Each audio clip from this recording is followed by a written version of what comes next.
Today we're going to talk about wrapping and packing and tying things together, which is Japan's great specialty. There was a book many years ago called How to Wrap 5 Eggs, and then a couple years later, How to Wrap 5 More Eggs. So today we'll find out how to wrap a scroll.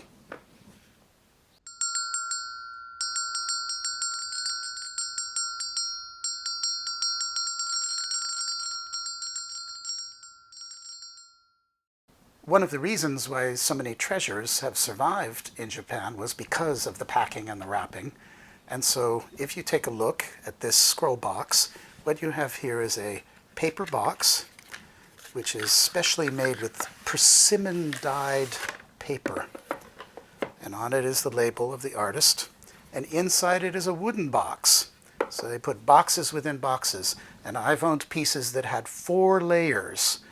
A wood box, an outer wooden box, a lacquered box, and then the paper box. Here we have 2 layers.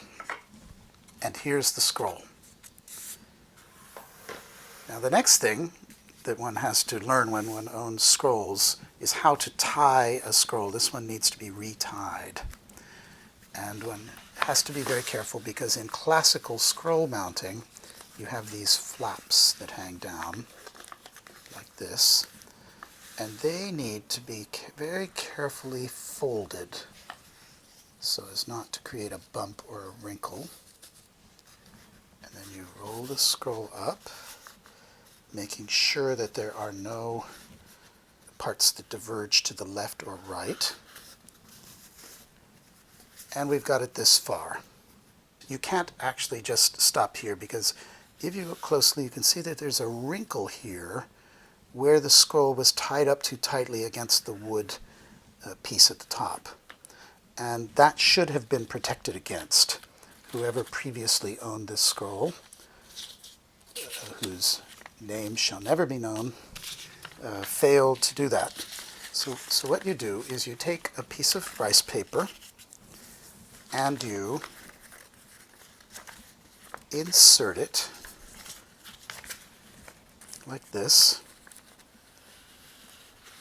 so that when you roll the scroll, the string will tie outside that piece of paper, which can tuck in here.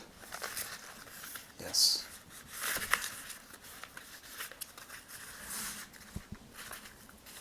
And that protects the string and the piece of wood at the top from damaging the scroll.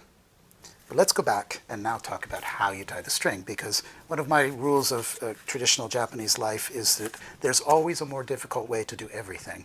And this is a classic example. And then you find that it's the only way to do it, and nothing else would work.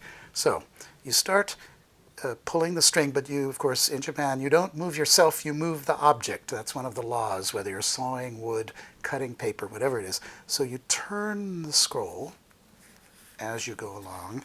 And first you put the string on the outside, and then as you turn, you come around and put it on the inside, and then you come around some more and do it again. And I think we can go one more time. Yes. And when you get to here, and this is a little tricky, you fold under. So you have a fold here, and then you fold under on this side.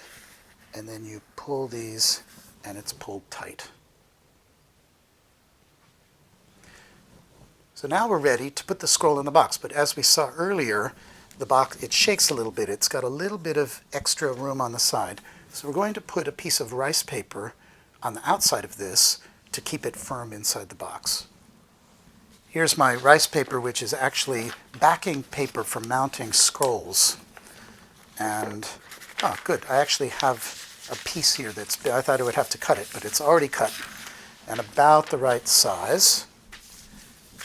And here's what they used to do. You don't see this so often these days, but here's how to wrap something in rice paper. They didn't just wrap it up because it's a little bit stiff. So they would first fold it. We're in the land of origami after all. Fold it, and then fold it again. And you keep folding. until it's about an inch wide, right? And now you fold it lengthwise once and fold it lengthwise again, right? And then scrunch it up. Scrunch, scrunch, scrunch. Both ways. Sideways, this way. Scrunch it in as much as you can. You're putting wrinkles into this thing. You're softening it. So this is the softening of rice paper. Scrunched, right? And then you open it up again.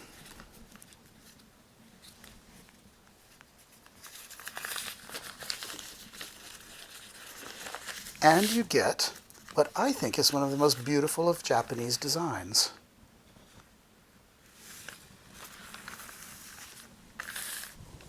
That alone, at least for me, is a work of art. So now it's time to wrap the scroll. So that's easy. You just put the scroll inside the paper, roll it up, it's nice and soft. And now we're going to put the paper in the box, but it may not fit because I think we may have too much on the sides. Let's see. Yeah, it won't fit. So we're going to have to cut it down a little bit. So let's do that. So I've cut the extra paper off the sides. We're going to roll it up again.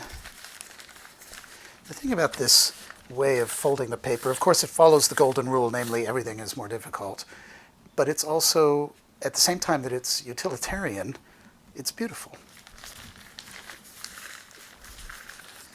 And then we're going to put this in the box. Just sort of stuff it in. And then that holds it nice and firm. And you don't use tape or anything else because it holds itself. Put on the lid. Put the outer box inside the inner box inside the outer box. And that also has a way of folding. And there we are, ready to go. If you like what you've seen, please press like and please subscribe to Secrets of Things.